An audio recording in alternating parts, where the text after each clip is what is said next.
Before I started recording this powerful conversation with Rosaleen McDonagh, she rightly bashed me for not reading her book, Unsettled, which was published last year.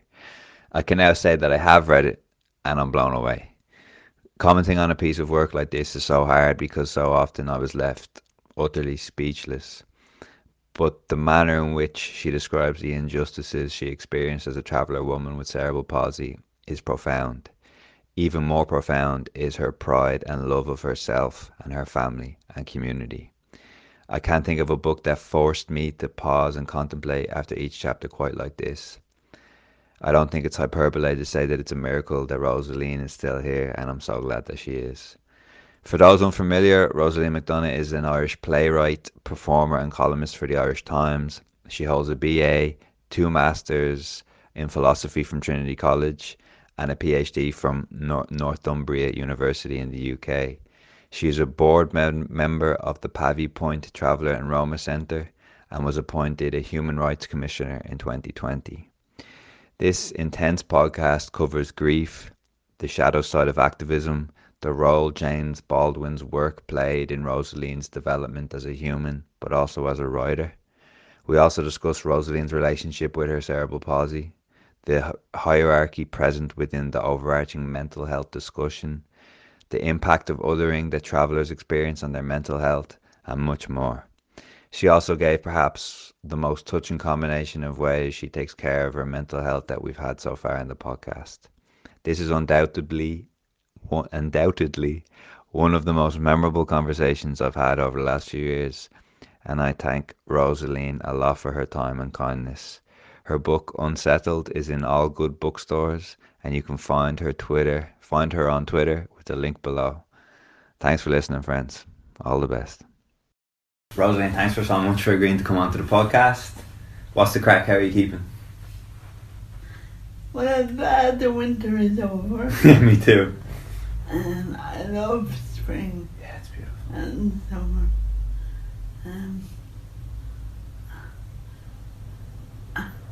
I think I'm in a good place. I've lost one of my friends recently. That was hard. But I'm okay. I appreciate you coming on so close to so soon after the funeral. I imagine it was very difficult. Yeah, I've buried a lot of people. So I'm wondering, am I numb or numbed up or in that? No, I cried, but I feel that I haven't cried enough. Yeah. Yeah. You know, I felt that before as well. Like, I'm worried that am I feeling it as much as I should feel it. But then before the funeral, I had to do a bit of work for the funeral, and that is it. Yeah. So that was probably helping my grief. Like helping you kind of process it, yeah. I can imagine, yeah. Yeah, no, I do appreciate you coming so soon after, thanks. I know it's such a weird time as well, because there's no way you can go back to anything that can be considered normal, but you're still trying to focus on things to do, like, you know what I mean? It's a difficult Well, part. do you not think that is normal? That's the new normal? No, I think that is normal. Ah, yeah. Or should be normal. Yeah? And our responses to that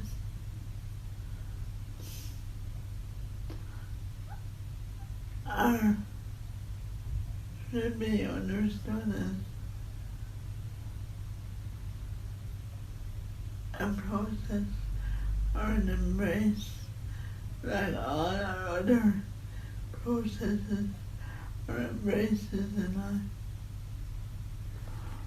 Do you think that we have this kind of expectation or like a blueprint for how you should feel after a loved one has passed? I mean,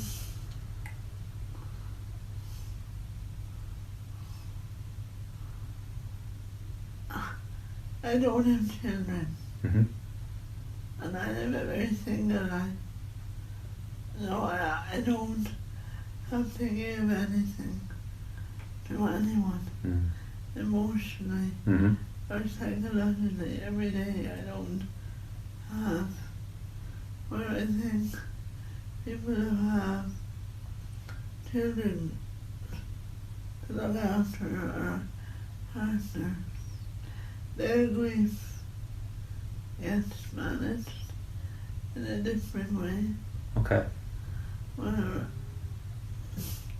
if I feel sad, I feel sad. Uh-huh. I can stay in bed. I can look out the window. You know, Yeah. I mean, I may have deadlines, and I may have whatever conventional things to do, but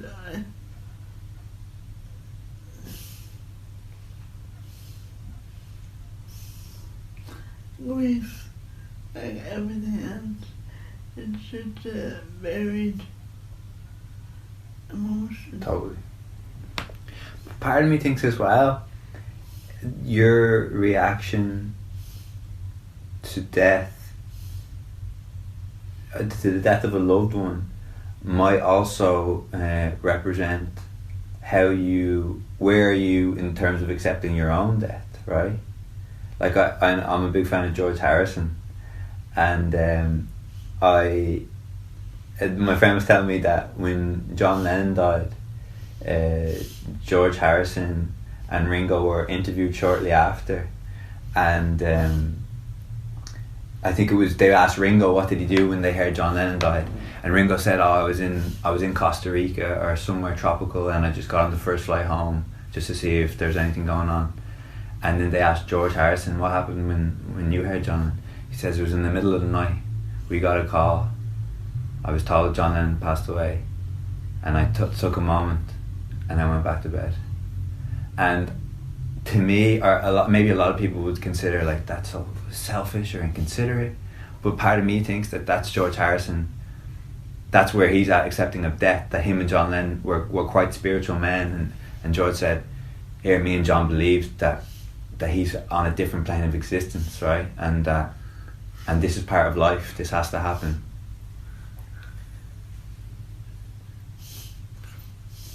Between the years of 2015 and 2017, between those years, I buried 14 of my friends. God. And I buried my best friend, and that process was quite different to this process. Okay. That process was, and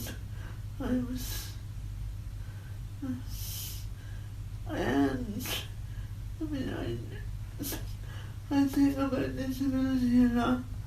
I live disability, but I never allowed myself to think of the fragility of our bodies. You know, we're all told to be strong and vulnerable, and we have this political rant and rhetoric, and it's all part of activism where strength and pride are the only emotions you're around, you know, shown to the world. But when I was losing all those friends, I got to the point where every Monday morning I was afraid to turn on my phone. Wow. I had started to have a funeral wardrobe. Wow. I was really struggled with Donna, my friend. Mm-hmm. We had started off when we met. We went over to them and he discovered our USA Mm-hmm. and that whole process. But then we just seemed to get closer and we made theatre together. We wrote together. Mm-hmm. We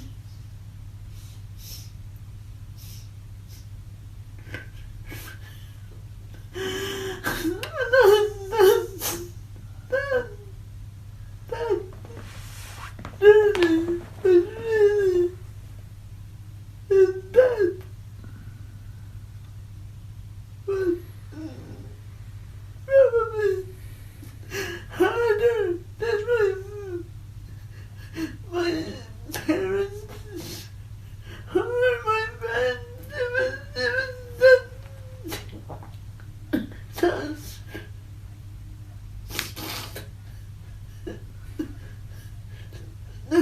That journey of grief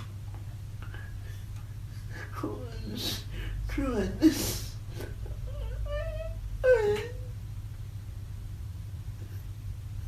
And the thing about it was people used to say, well, you know that your friend. Yeah. But we shared our politics. We had an impairment, you know, and it was really intense. So I was siblings Uh-huh. relationship Uh-huh.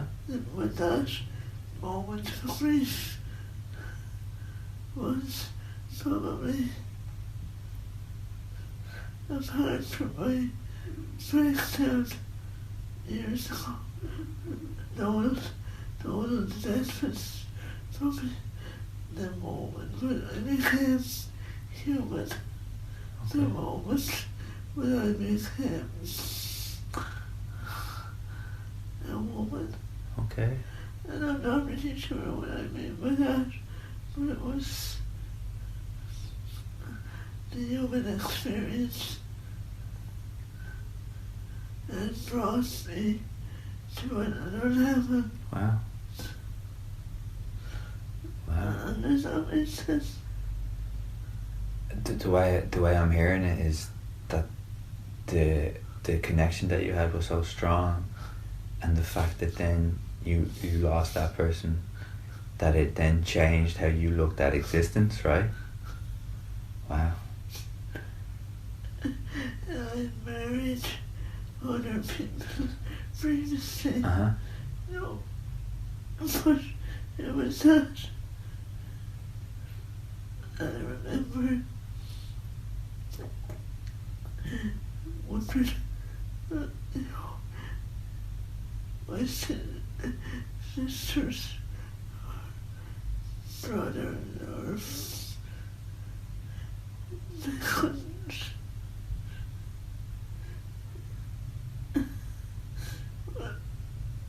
understand. They couldn't reach. They couldn't, and they didn't want to reach. Okay. I understand. Yeah. And so, like, you think sometimes we think, if the person is a sibling, or if the person is a family member, that must assume that this is the reaction you might have if they, yeah. But really, if this person is just, or I say just, a friend, but the connection you had was profound, and you helped each other grow, that loss hit you in a way that the other losses couldn't touch. No. Wow. And now, do you look at death differently?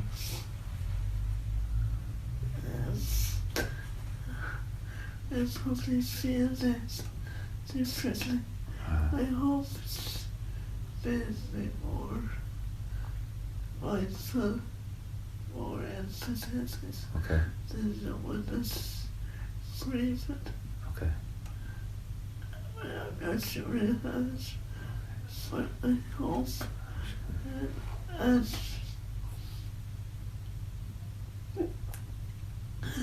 I remember being trapped in grief. Yeah. And I don't know. Have you ever had that experience where you really do want to move on? Yeah. Where you're miserable in your own head and you're hurt. It's just no matter what you try, it still hurts. Yeah. And I remember thinking, Jesus, I want it, and people used to say, put yourself together, not in those words, but sort yourself out. I don't drink, so I had to do the grieving process sober. Mm-hmm. Which is rare in Ireland, right? And then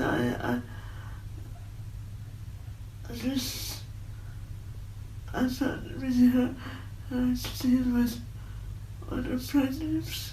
Okay. I found intimacy for that period. Difficult. Oh my God, it was just, I felt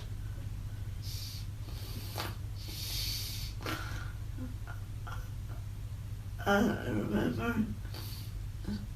the only thing, it was very strange.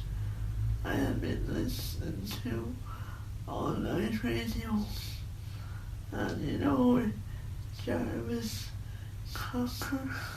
Jarvis Cocker. He's in a band. Okay. He was song, Let's Open It Up in the Year 2000. Oh, yeah. When he was doing a podcast, a radio show for BBC Radio 4. Okay. I don't particularly like him. Okay. But you know when you're in bed and you're too lazy to Yeah. turn the dial, and I was meeting people who work all night, truck drivers, warehouse workers, all sorts of. There was this man talking about being away from his family. Quite a conventional man. Okay. And he said that he got his children's names tattooed on his chest. And I'd been in the house or been in bed for about the most of 3 years. Okay. And I won't get up. It wouldn't be really up when I go out. But I didn't give a shit. Okay. No, I was engaged, but I just Okay. followed morning. I wrote a message. I'd always been snobby about tattoos. You've been snobby about tattoos? Well, I know they were fashionable, Okay. but snobby, and I'd always been aware in the death camps in Germany, Hitler, tattoos were how you identify. Yeah. And I could never Shift. Yeah, and Yeah. I know it was very fashionable, I know it very sexy, but I just, it was always that reminder of and being a traveller as well. The guards would identify you with tattoo, Really? Okay. Well, criminals. Okay, yeah. I know. I understand. But I remember getting his name tattooed on my wrist. Ah. And it had. Really? It really had. Tell me how. Emotion. I don't even. Did you feel like he was always with you, right? Yeah. That's beautiful.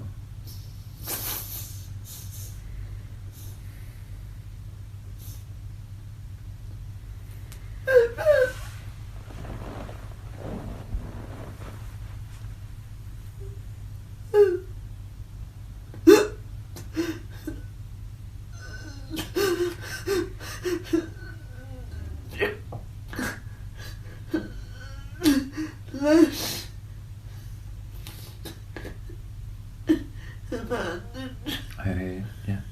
Less alone. Yeah. One way that helps me, my mum passed away when I was 9, and one thing that helps me is the belief that like a part of my mum is with me on a daily basis, and that if I can focus on living as if I knew her, with what she taught me and how she loved me, that she's with me, right? And that sounds like something similar, right? That you felt like a part of no one was with you there. That's beautiful. Thanks for sharing that. I appreciate it. It didn't really get emotional. No, here, don't. But it's. Yeah. It's devastating when it happens, yeah. No. And I also think when I grieve for anyone else,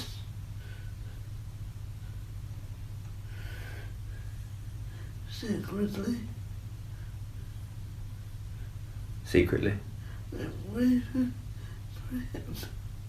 Yeah. I know that every death, every person is different, but it's a bit like love. We go back to the same source. I hear you. You know? Yeah. That source is. And I also think if we don't recognize it or don't tend to it, it'll stay there. It'll become infected. Okay. Or toxic or something. Okay. And grief needs time and attention. Yeah, as in, if you can't bring like some kindness, or I know like the Buddhists call like loving awareness to it, that it can turn into bitterness and anger. Not even that, just confusion. It's all that confusion. You know, I don't believe in the concept of bitterness. Okay. Or anger. I think anger is always righteous. Okay. I think anger comes from a place of hurt. Yeah. A place of being misunderstood. Being devalued. Being ignored. Totally. Although I don't believe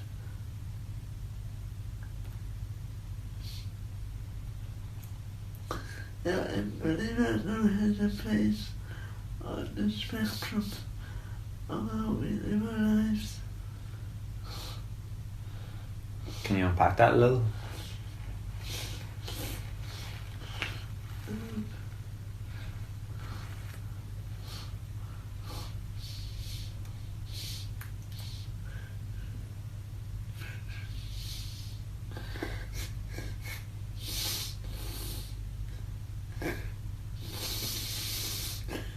Probably. Okay, let's take the feminist narrative. It's really difficult. Every time I go out the door, I have to worry about my safety. Mm. You don't have to do that. I have to worry about what I wear. Mm-hmm. I have to worry about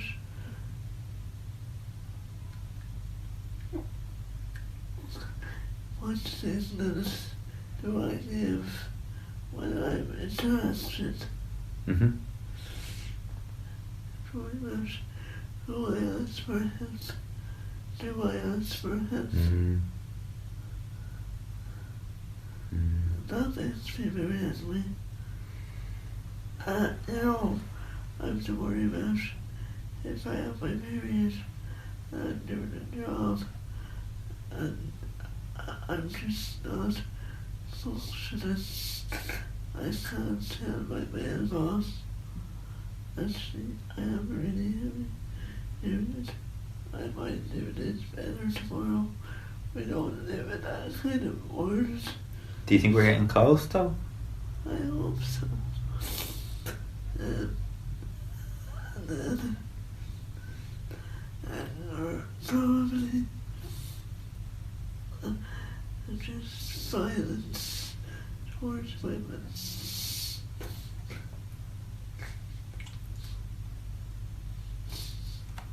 Thanks for.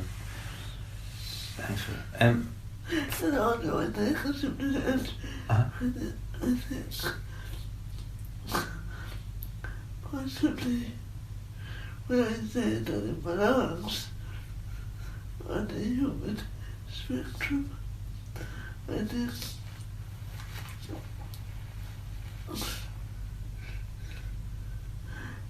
I would have liked to have children.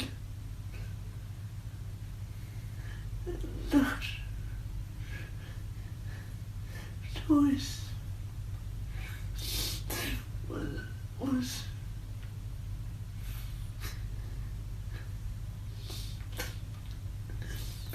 take a trophy or developed and that has left a residue of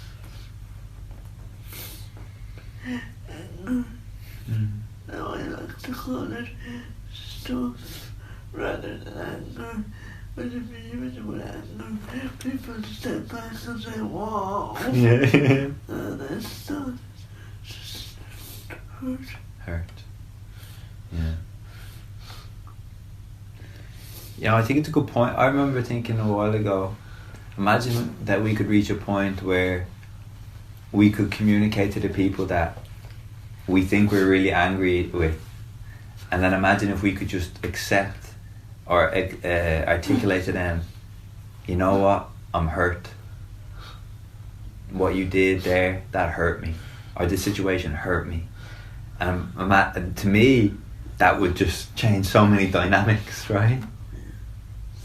Because when you can acknowledge and express that I'm hurt, the person is gonna, surely most of the time anyway, is gonna. I think that we have to supplement or interchange the word hurt for anger.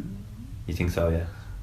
My heart is a much more gentler, it's less aggressive. Mm-hmm. People are more amenable to your hurt. Yeah. Rather than Yeah, you're right. You're right. I remember actually a good friend of mine, he was telling me about something, a situation that happened to him the day or two beforehand. And I remember he told me what he said really hurt me. And he said, I know a lot of men will say that pissed me off, but it didn't piss me off. It hurt me. And I thought, this is fantastic. That we are hopefully that we are collectively moving to a place where we can say, it's not all anger. I'm actually a human, and sometimes I'm hurt, you know? And I'm really sorry, we're in very, very deep. yeah, we were very deep. I'm sorry. Not at all.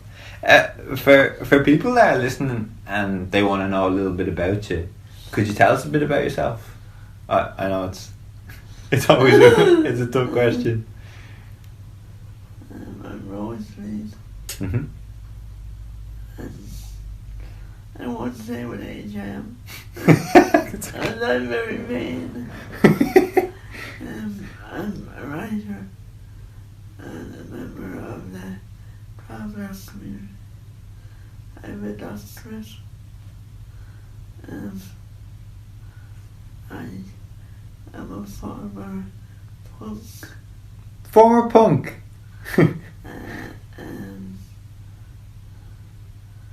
I read a lot. The reason my voice sounds a bit left to center is I have cerebral palsy, which I know. I know how my body moves and sits and works, and I'm a feminist.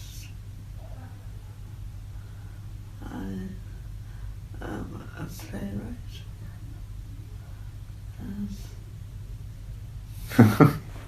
Right, I've loads of follow-up questions, but an interesting reflection you had, or statement where you said you love your cerebral palsy. I actually had a question and I wanted to ask you about your relationship with your cerebral palsy. Oh, I love it. I mean, I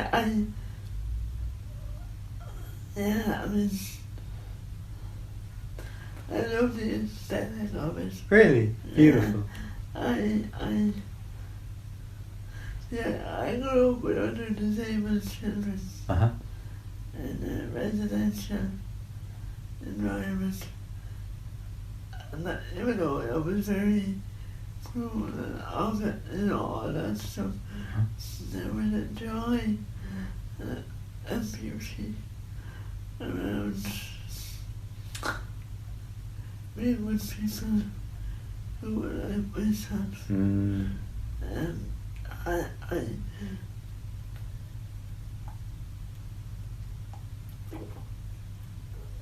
I remember I was at an airport once. It was in Maine. Okay. Just outside Boston. And I was in the carousel. Okay. Getting the luggage. And I mean, most people, if you're gay, you look around and try and identify and connect visually or emotionally with another gay person. Well, that's similar with disability. Okay. There's an intuitive desire to acknowledge each other, and acknowledge, even if it's not done verbally. Yeah. There's everything in the look. Yeah. And that's very comforting in a very stressful, hostile world. Yeah. It really is. Yeah. Warm and embracing, but this effort, this person must have felt the same way. They came over to me, and I can stand up a little bit. Okay. We stood up face to face and measured our body, knowing each other, then we swapped wheelchairs. No way. There was no verbal interaction. Okay. And all this happened in the space of about 5 minutes. And our friends were, I don't know what, but I have no idea why I did what I did. Or why the other person, I don't know their name. I don't know anything other than our hands were the same, and we measured, we were probably the same height.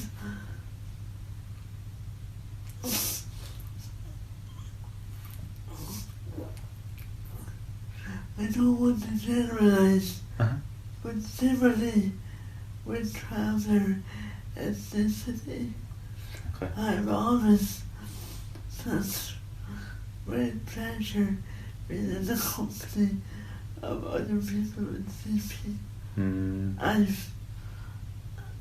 I don't know, it's, you can almost exhale and feel the freedom.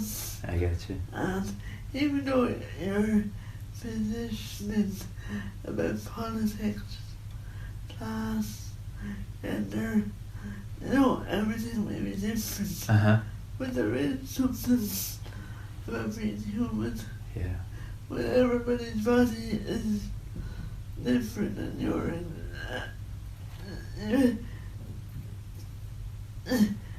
a busy world and you're stuck.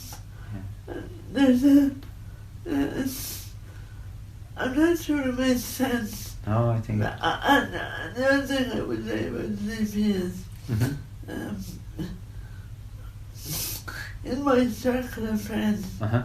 I would always ensure that there's people with impairments, and it's an added bonus if that impairment has or is CP. Okay.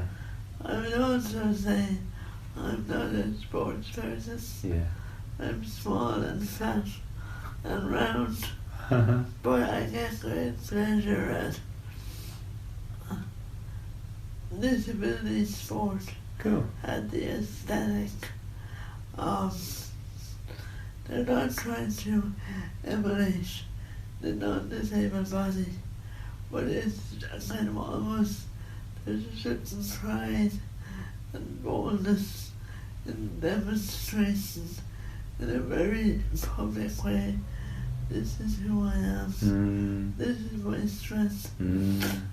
I've also been lucky enough to have been involved and seen disabled dancers at work. I can tell you, Jim, it does something to me. Wow.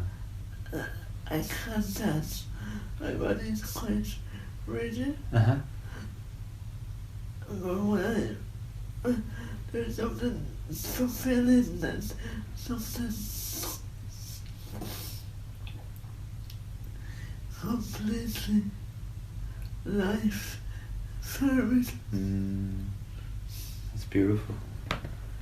Now it took a while to get there, and I was lucky. I've had lovers who were also disabled Uh-huh. or had CP. Uh-huh. So that was a great foundation in terms of positive body Yeah. and very affirming. Yeah. And also, we build up or we accrue a certain amount of knowledge, and that we don't often verbalize about our bodies and about who we are and what we are. And I think probably because of my CP, I've had to investigate and get to know my body, food, how it works, how I exercise, how I give it pleasure, comfort, how I sleep, how my chair is almost like an armor, protects me, but it also is my perch, all those, the body. It took me a long time to get there, but it was a fascination. Yeah. And that's why I think, the concerns of trans people is really important. Okay. I think when you have to think about your identity and your body, and embodiment in a real way. I think that's where we come to a point where we recognise what it is to be human and our humanity towards others. And I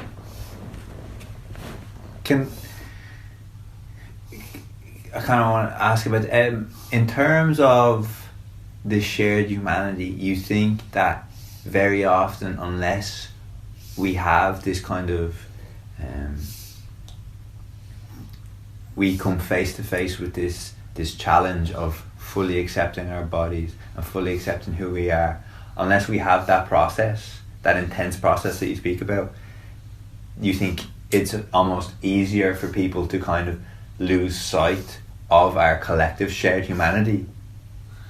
I don't know. I think some people don't have to do it. Okay. Some people don't want to do it. Mm. I think if you look at general issues around, for example, anorexia, or you think of fast fashion, or you think of bullying, all general but serious issues. The body is all related to those issues, you know. At the centre. Yeah, the body is the common thread. And a kind of, if you don't look at your body, and I don't mean standing in front of a mirror, I mean taking time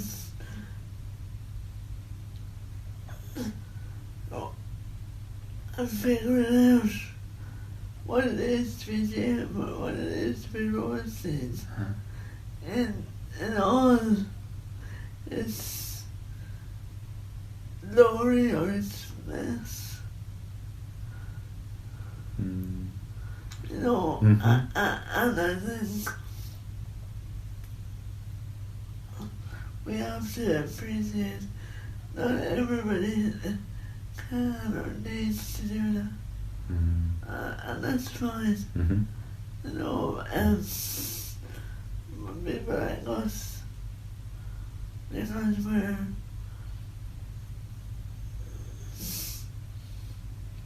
outside of the prototype. Yeah.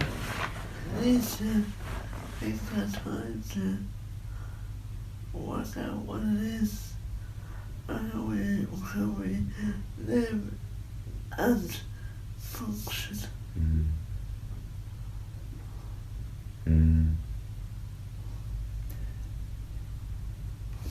So it's like an incredibly challenging process, but if you can get the other side, it's so fruitful. I don't know always, and you know, there's a bit of slipping back.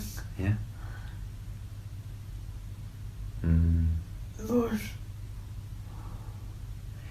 interestingly, do you find, you talked about the shared humanity, do you find yourself somewhat less judgmental than you would have been before of other people?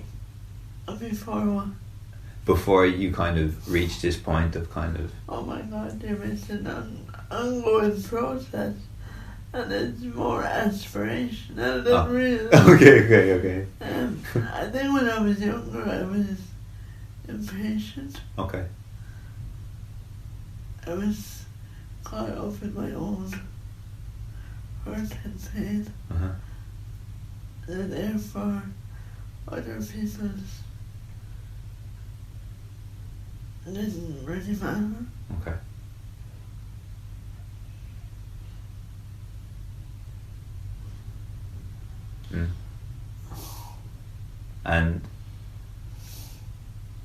And as you wrestle with this process, on the good days, you can.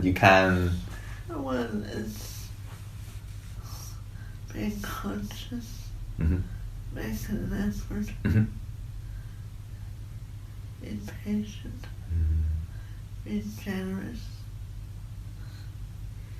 and just slowing it all down, slowing everything down.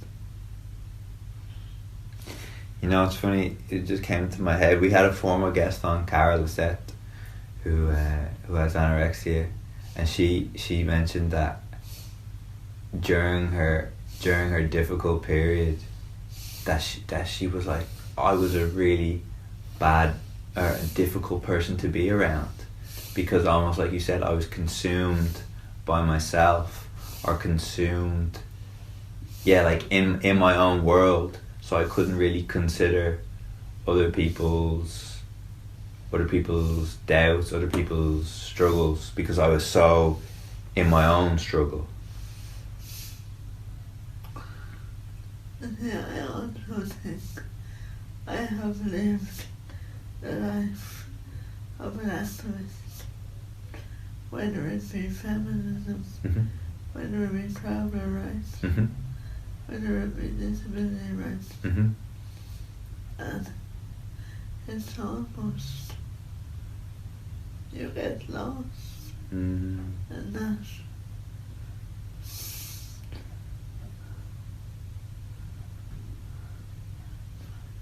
In that fight,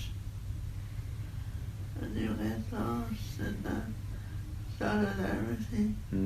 A collective solidarity. And sometimes that's the only way you know yourself. Or, and for me, I had to move away. I had to. And I was a really bad activist. You were a bad activist? How so? I just wasn't committed. Okay. I didn't enjoy it. Okay. I appreciate what the women's movement, what travel politics, what intimate, but I'd rather be at home reading a book than be on a march. And I remember recently with the 8th Amendment, and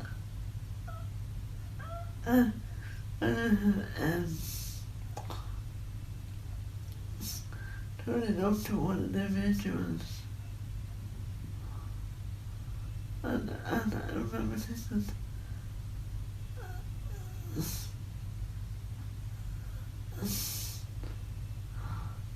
I felt old. I felt I wasn't quite woke enough. Okay. I remember listening to a group of young fellas who were, kind of pro-choice, and whenever one of them said to his friend, well, I'd have no problem like paying for a flight, but I don't think I can go with her. And I'm thinking, and then, if that's where we're at, and if that's what pro or supporting women is, well, I had to kind of move aside and kind of think, I also feel worn out by activism, and that it was, again, it was a distraction, and I don't mean that in a pejorative way, and I have lots of friends who are very much involved, and I admire and respect their journey, and I would benefit from their hard work. I fully acknowledge and understand, but I also know for me it was a distraction. A distraction from what? Myself. Okay. I didn't have to think about it. I didn't have to consider. I didn't take time. It was almost like an ego trip. Oh, wow. Holding a microphone. Believing that you had a better way of saying what's been said a million times. You know, and I'm lucky enough to be involved as a mentor. Younger than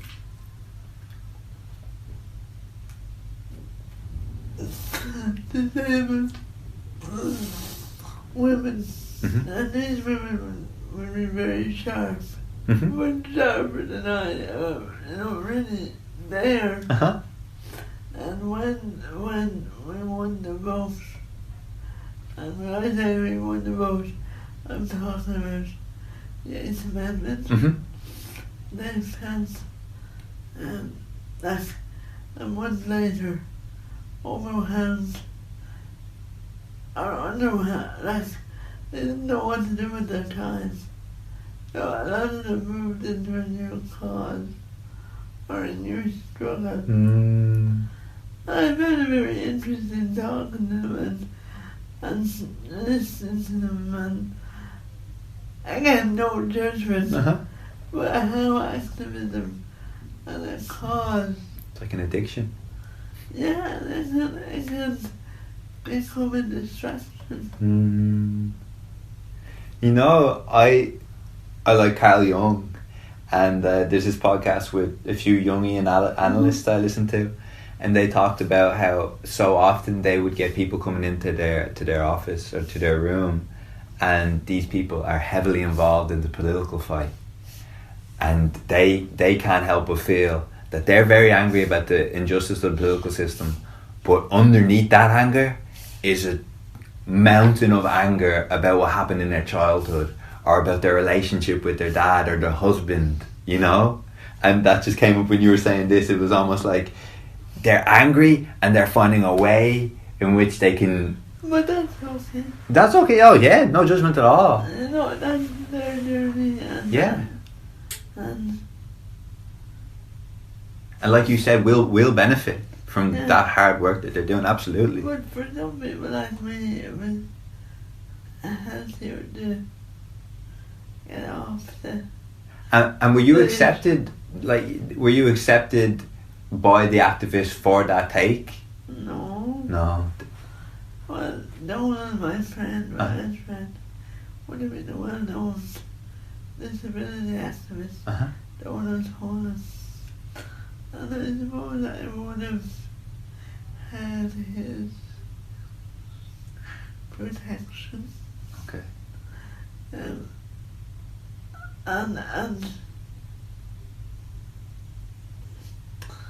you get to this stage where you don't care what people say.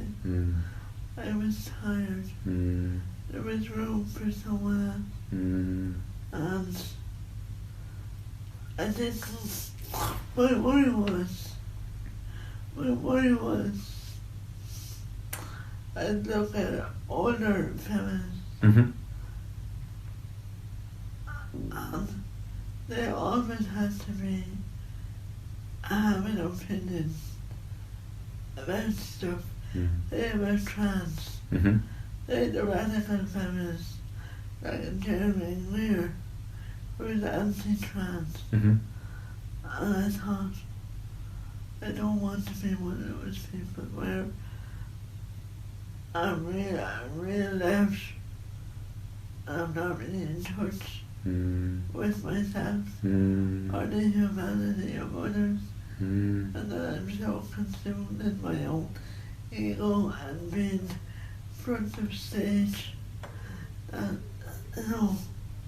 that I still write, that I still think in terms of political and politics, be it public, private or personal. But I don't need to be in that race. And also there's a lot of egos. Okay. And there's a lot of elbowing each other out of the way. Yeah. And kind of I had a great time. You know, for me it was the centre of independent living, and it was the formation of a personal assistant service so that we didn't have to live in nursing homes, you know. About going to college, there was lots of things about accessing public transport and all jobs and citizenship. When you talk about citizenship, it's a very public and very almost male, and I needed time to take the step back and just read lovely poetry and listen to music and okay, so can I what I wanted to ask, and you keep on referring to your love of books and your love of literature, can I ask what was your introduction to this world? When I was in special school, I was in a special class. Okay. No, I wouldn't have been able to read until I was in my 19s. Okay. I went back to school at night. Okay. No, that journey took a long time. I can imagine, yeah. And also, as a younger woman, I was very conscious of my speech, and I was always being dismissed, and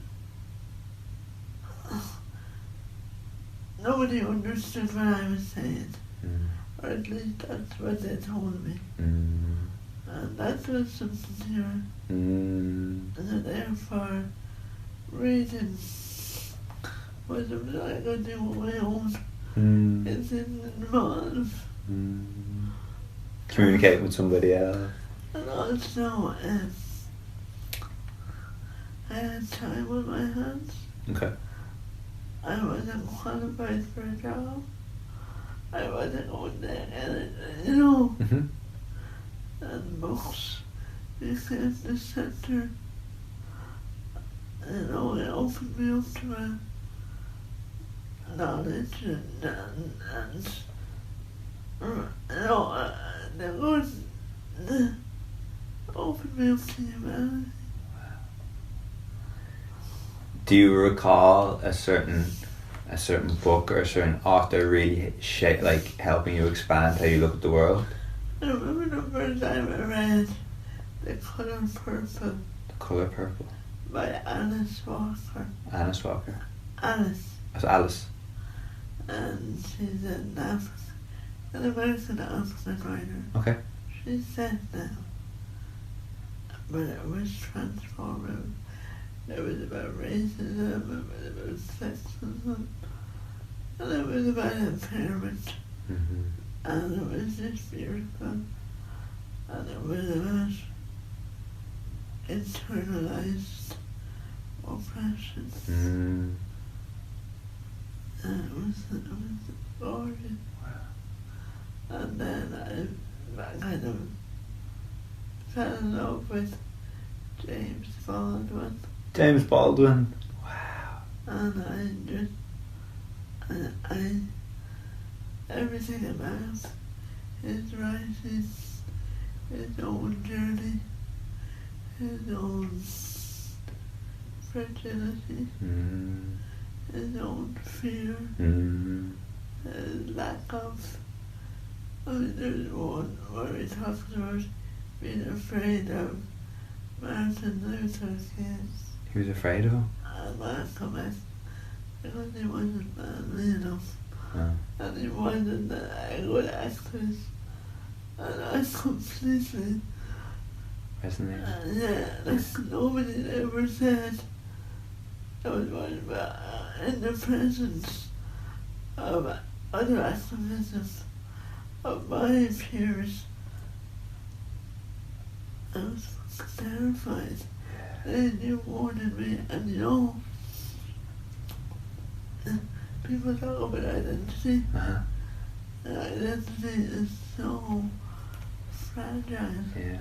And if they touch it or poke it, you're just on the floor. And for a lot of my life, I would be considered not traveller enough Okay. by one crew. And then by another crew, you'd be too traveller. Wow. And you'd be told, get away from me, there's this smell of, all that. No. James would have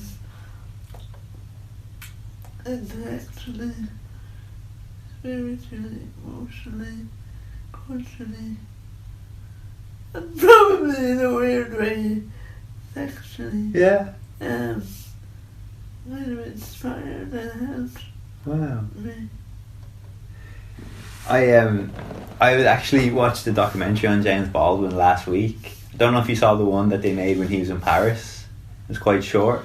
And there was this clip that I was just so struck by, where he says, we drastically underestimate how much the world is being held by a small amount of people who are bringing love.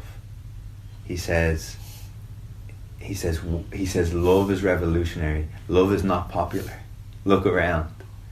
And he's like, we really underestimate the small amount of people that are bringing love to their daily lives, to their interactions. And I remember thinking, wow, like... Well, I love the whole idea of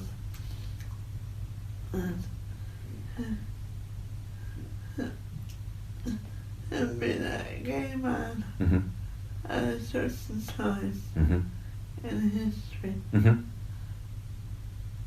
And within that history it was a civil rights, and he was just so scared. And also, we forget, but in those days, to meet or to be loved by another parent was really difficult. Everything was underground, or everything was hidden by chance. Yeah. There was no grinder there. No grinder. There wasn't. Yeah, no grinder there. Just that kind of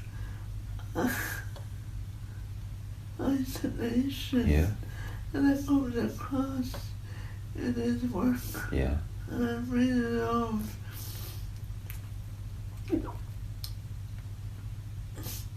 how he embraces his vulnerability.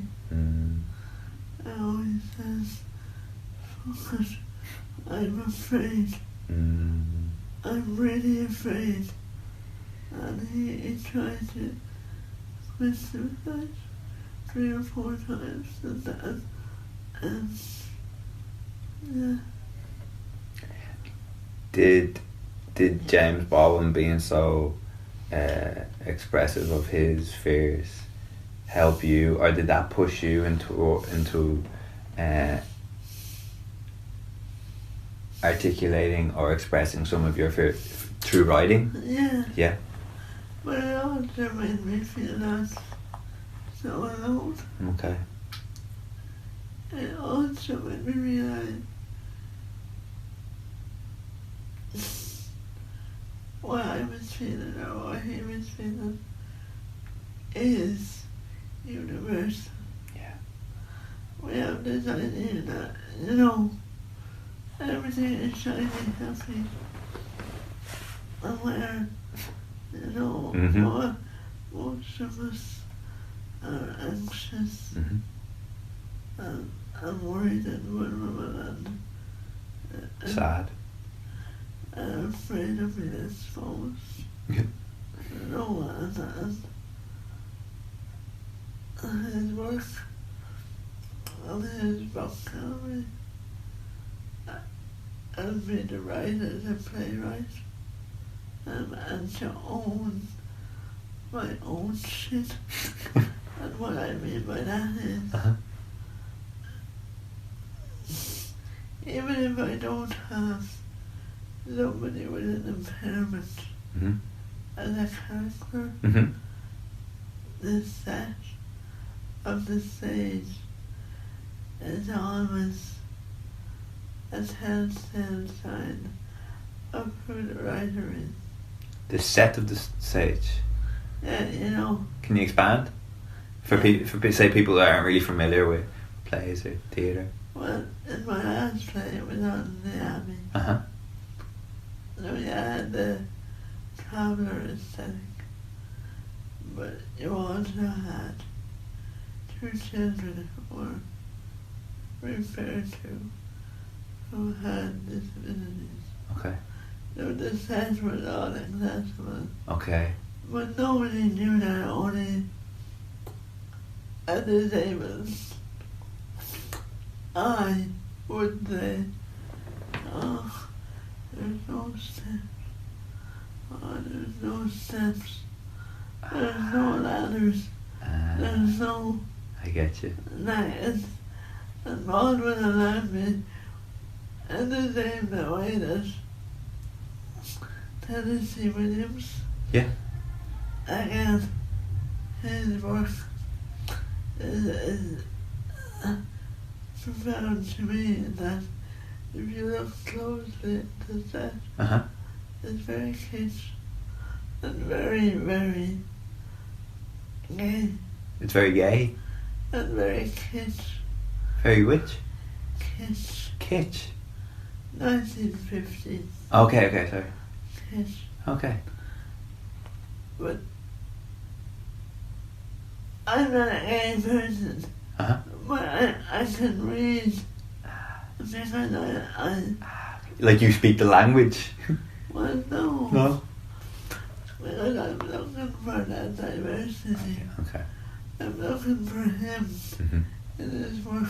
And Baldwin allowed that.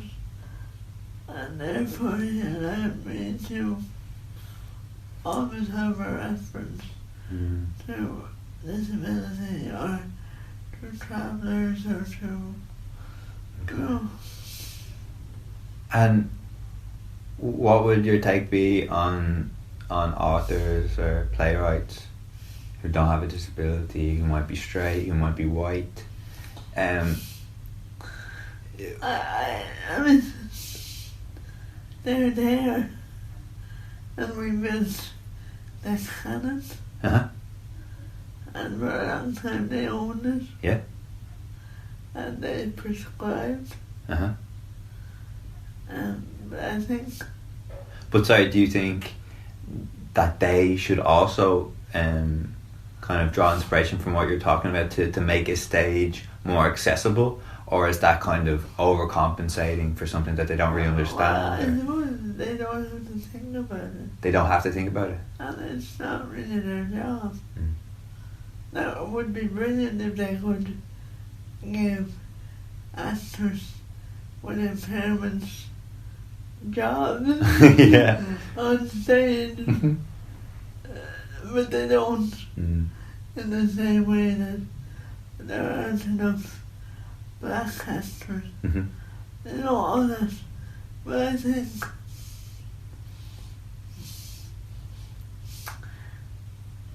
I'm greedy. I'm very greedy. And I want to read a book or see a play that fulfills my need for inclusion. There's some part of my life in that play I get you. I identify with something. I get you. I mean, most of the time, you're an observer. Yeah. And there's room and time for that. But a really good play, when you are emotionally connect. And you say, yeah, I know exactly what that character is. And also, the aesthetic becomes far more interesting and has more depth when it's a little bit unfamiliar unfamiliar. Unfamiliar. Does this... Would I... But... How do I put this? Is it then difficult for you, or has it happened before, where you can resonate with a character that is white, that is able-bodied, that is non-traveller, that like... And we've all read. But just not on a deeper level. Well, they were like a conveyor belt. Mm-hmm. They were like what you studied for exams. Uh-huh. And, you know, and they're like what you talk about in polite conversations. Mm. But they don't really get to the heart. Okay. And they're very stylized. Okay. Very safe. Uh-huh. Very conventional. Yeah. And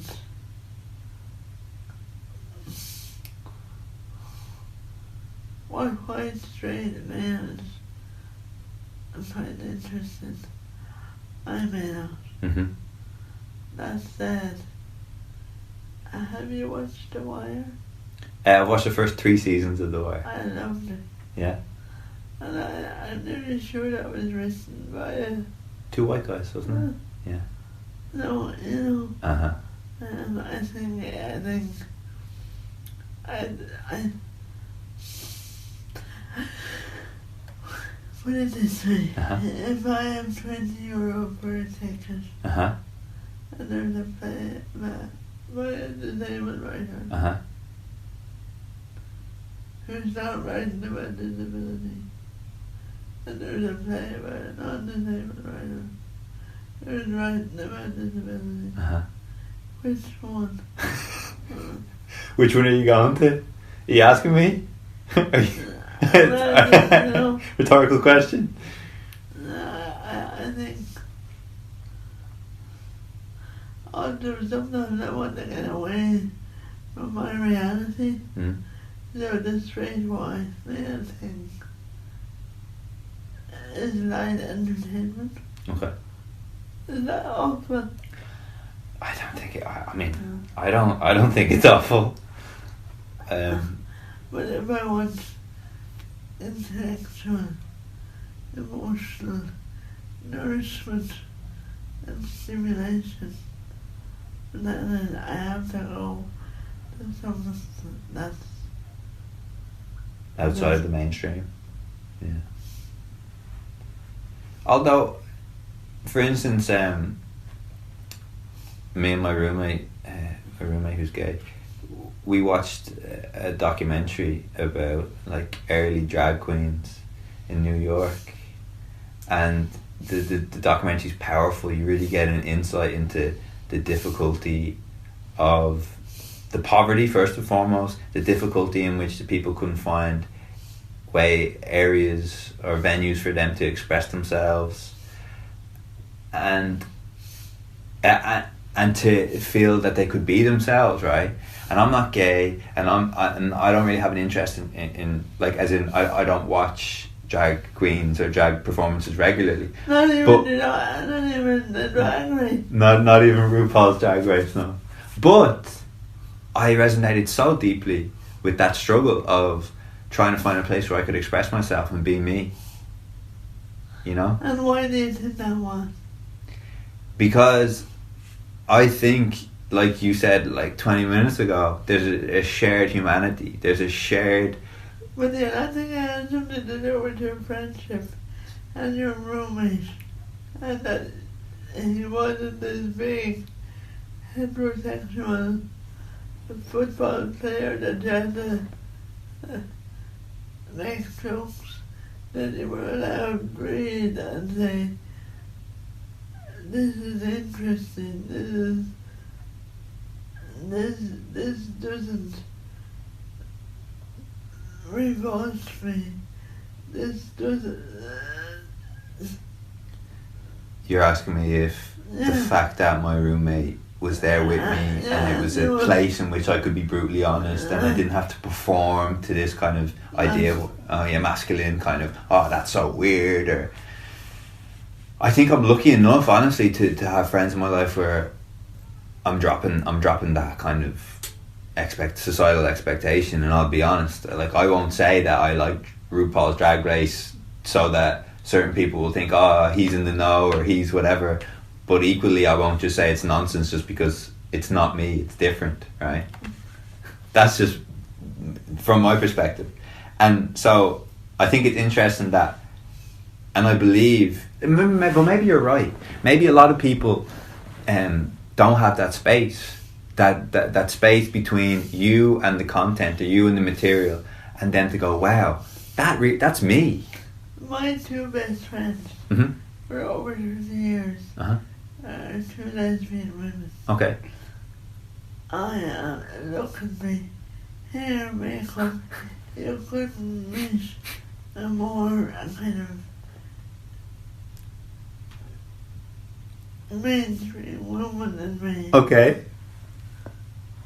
I would have never learned stuff about what it is to be a gay woman if I hadn't been in their company, if they hadn't corrected me and tutored me, and if I hadn't witnessed the injustice and the shame.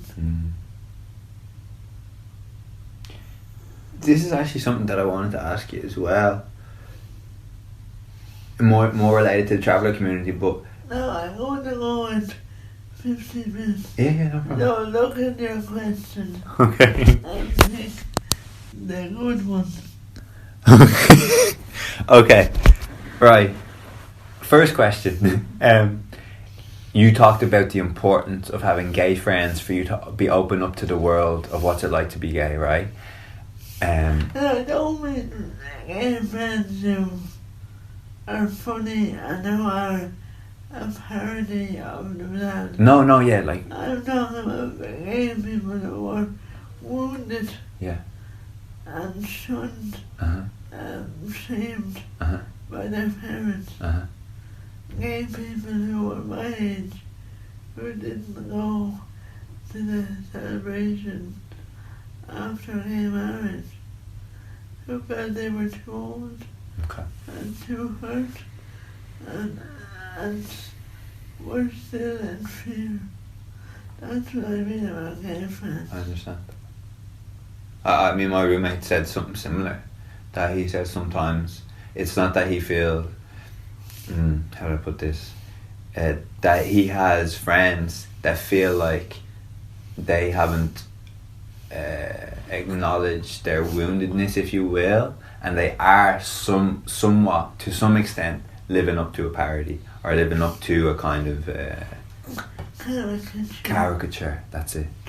But one of my friends who died, he was a gay man with an impairment, and his story was, I watched what it was like for him to go into gay bars or to go to gay clubs when they were still on the ground in Dublin.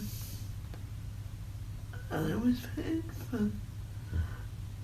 The torment, the rejection,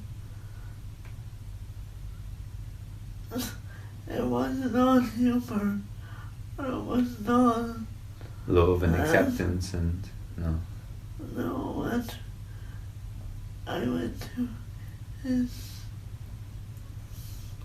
family events as a girlfriend.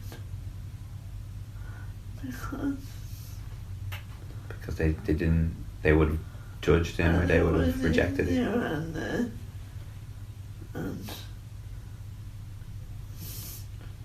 no, it wasn't. That makes sense. I understand. I like that it's still difficult. Like maybe someone would say, well, there's plenty of gay nightclubs, or there's plenty of places to go, but unless these nightclubs or these events facilitate you to be you. And also it's commercialized. Yeah. The pink crowd.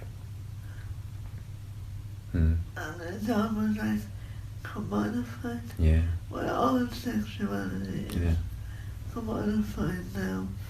But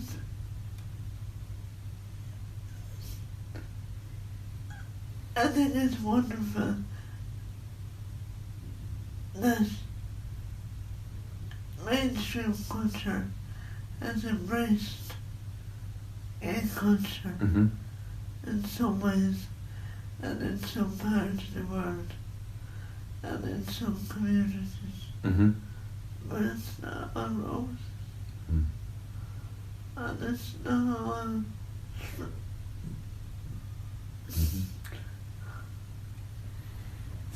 So sorry, I know you're tight on time. I guess I'm not saying it's miserable either. That's not what I'm saying. Okay. I'm saying that homophobia hasn't gone away. No. It maybe just looks different. Or maybe it doesn't. Or maybe young people are more brave. Or I don't. Okay. So one thing I wanted to ask was that on your reflection about your friends, I guess I want to ask, do you think that that's an issue between the average settled Irish person and the average Irish traveller, is that there aren't aren't so many, you could tell me if there are, if you know of any, events or organisations that are facilitating communication just to learn, just to be friends, you know? Like you say you wouldn't have learned... Why do we need to be taught how to be friends? I mean, I think Ireland has a fractured history. I think I'm in my middle years and it's very difficult to witness the stuff about Magdalene laundries, about women, about mental health. When we knew, my generation knew, we've always known. And suddenly it's, being exhaled by the travellers have been shamed by Irish history and by mainstream settled Irish. I think I didn't mean to be dismissive when you talk about how do we learn to be friends. I think we have to learn or understand there are different ways of being in the world. There are different ways of seeing the world or hearing the world or whatever. There's different ways of being human. Absolutely. And that difference is really important around who we are. I remember one of my sisters telling me she only ever taught about gay people when she became a mother. And I didn't know why I did that, because I had no idea what way my children, but I wanted to be there for them. And as fathers, we were all very homophobic. I think it's about thinking more than learning. Okay. And I think a lot of people are too lazy to think and to imagine. I mean, I think the gay history has taught me so much about disability history, about traveller history, and I always like to think when our forebears were in the camps in Germany being murdered, that it was gay people who might have took the heat for us. It might have been Roma who took the heat for disabled people. They would have went first in the queue. So I think, for me, that's what and that's the teaching and learning that we need to do for ourselves. I don't think any training or any formal way of learning those things, but just imagine if you were on one of those carriages and you were number 3 and you knew you were going to be put into the ovens who were ahead of you. Was it the gays? Was it the Roma? Was it people who were considered dangerous because they were mentally fragile, mentally ill? You know what I mean, Jim?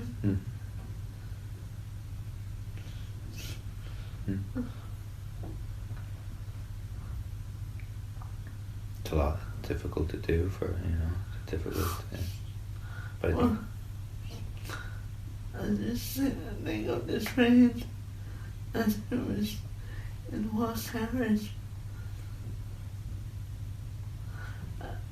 Again, I think,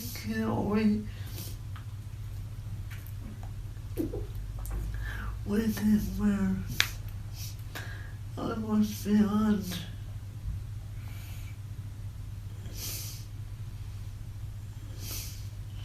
we're still doing it, Richard.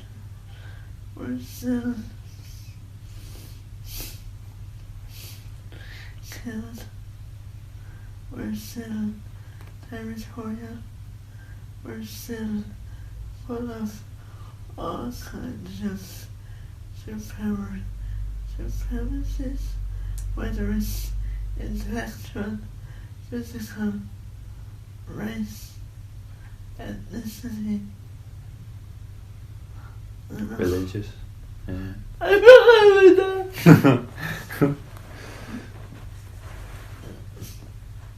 Just a final question, because this podcast focused around mental health. I wonder, is there something that comes to mind to you around the stigma of mental health within the traveller community? If there's something that you think this is one way in which we could kind of address the issue more effectively? If I could tell you about my own experience of difficulties with mental health, and then you might ask me the question again. Okay. When I was in my mid-20s, I tried to take my own life. I cut my breast and my wrist and other parts of my body. And I went to hospital for a while, and I remember it. That's not a hospital, but it's just another institution. And I'd already known that experience. No, it wasn't arrest, or it wasn't. It's a very sterile environment. where the process was function. You know, it's all about getting it back functioning. And I remember they put me on Prozac, and I had to come off, and I had this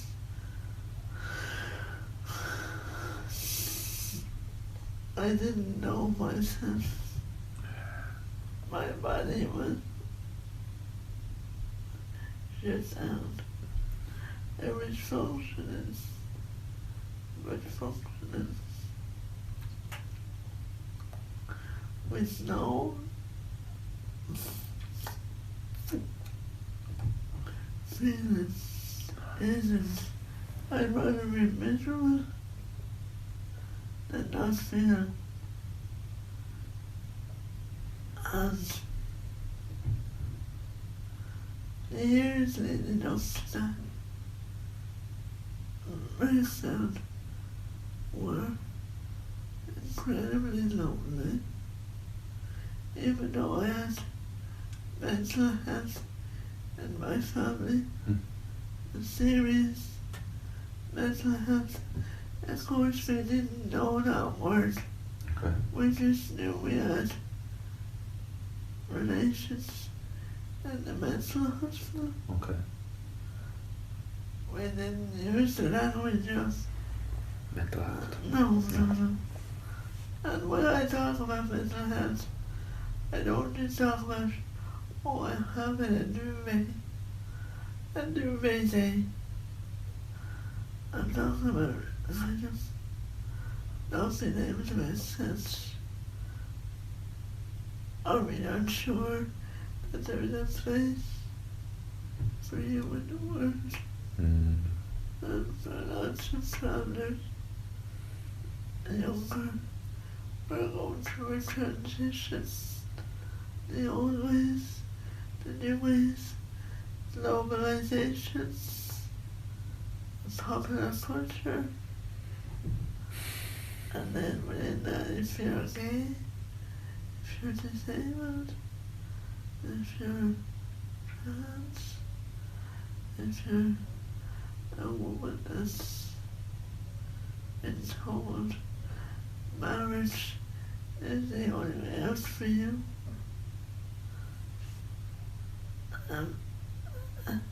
you can see why mental health.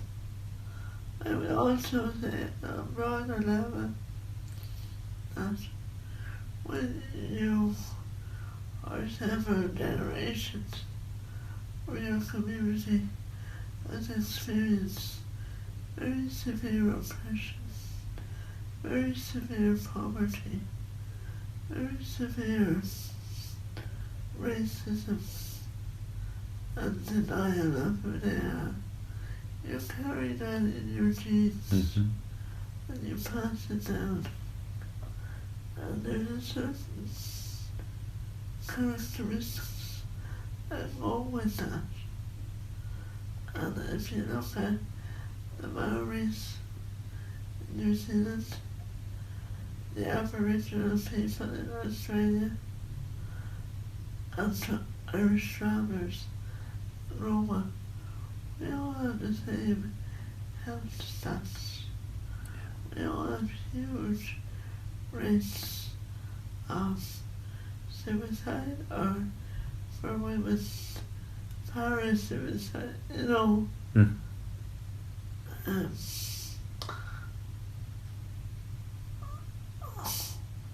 I also think that young families and friendship groups wonder why you can't just put it together and get on with it. Why you can't drink or drug yourself out of it. Why you can't just get on with it.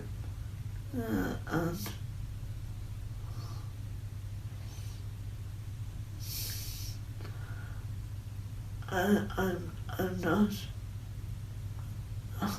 I suppose I don't like rehabilitation. You don't like rehabilitation? No. I don't like the idea that you have to be fixed. I like the idea that you have to be supported and listened to and understood. And I like the idea that some of us have certain dispositions that are down, and then there's a heaviness and a sadness, and that is of happiness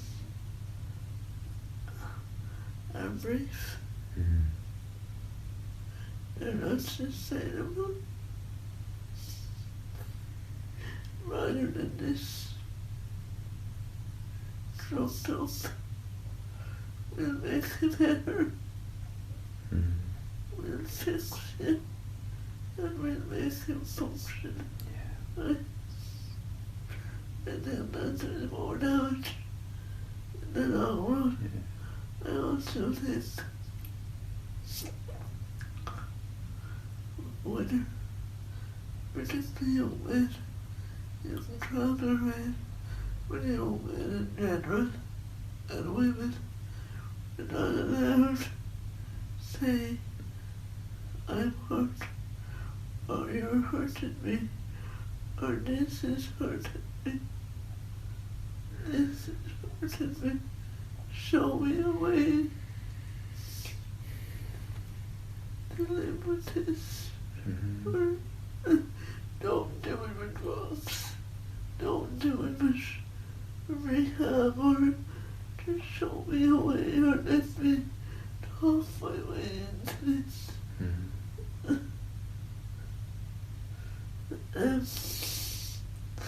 I also think that, and I hope I don't offend anyone, but there's kind of hierarchies created of mental health. And people who are really, really struggling and vulnerable, they're not the ones. At the top of the hierarchy? People who are in institutions, or in hospitals, or who are heavily sedated. People in jail.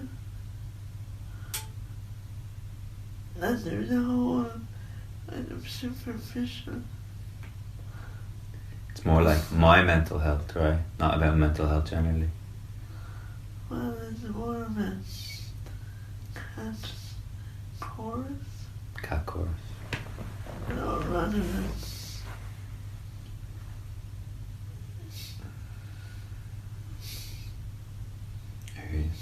Right, just before we go, we end by asking guests how do they take care of their own mental health?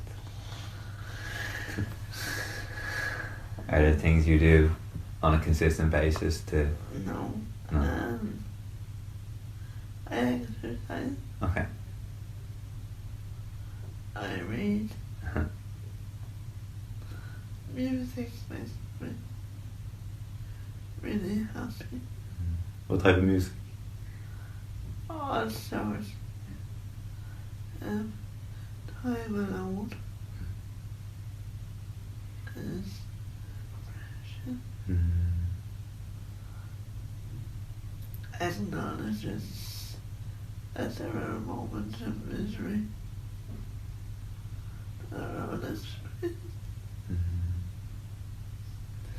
They're completely unexplainable, but they're there. And rather than run away, I try and sit with them and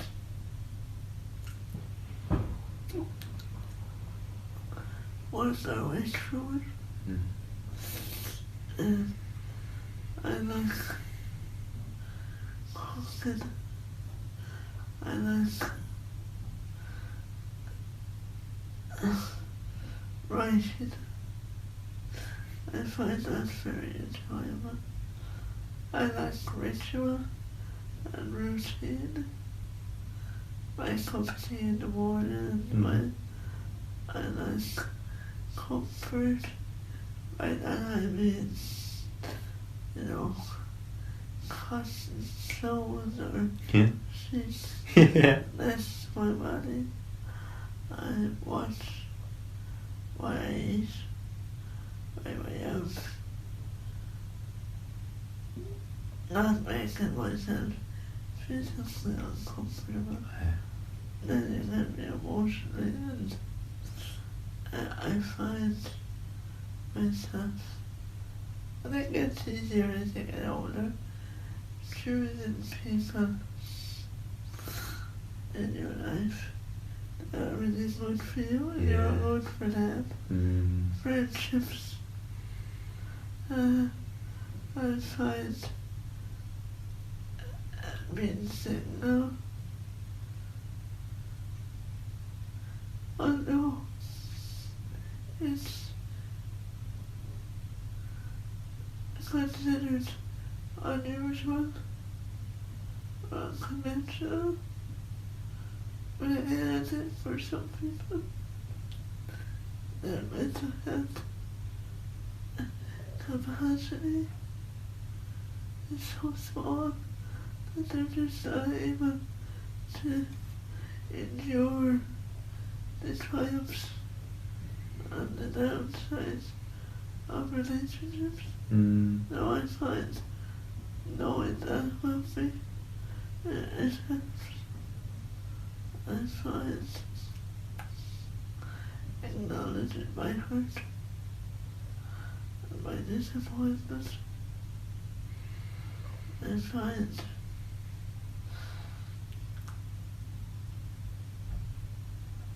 being generous, even if you have no energy, and even if you just want to say, get the fuck away from me, instead of, if you want to say, okay, I can appreciate why this would make you happier, or why you need to be heard. I would kind of stay away from self-help groups. Okay. Or kind of camaraderie. I know it works for other people. For me it doesn't. It's just another distraction of we're all in this together. We're not. We are not in this together. We are on separate, isolated journeys where there are moments you meet, you connect, but they're less rare and short. I also think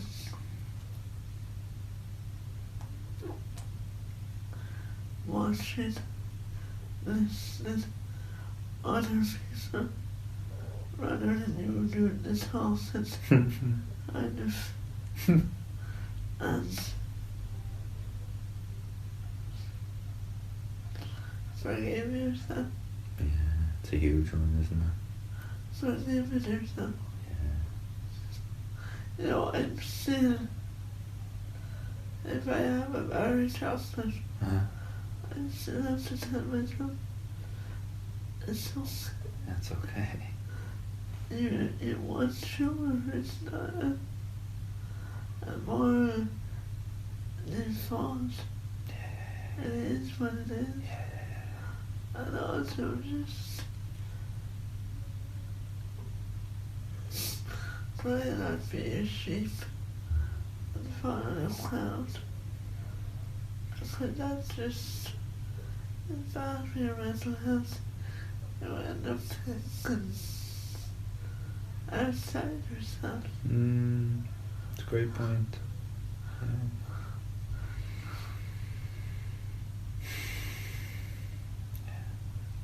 Thank you.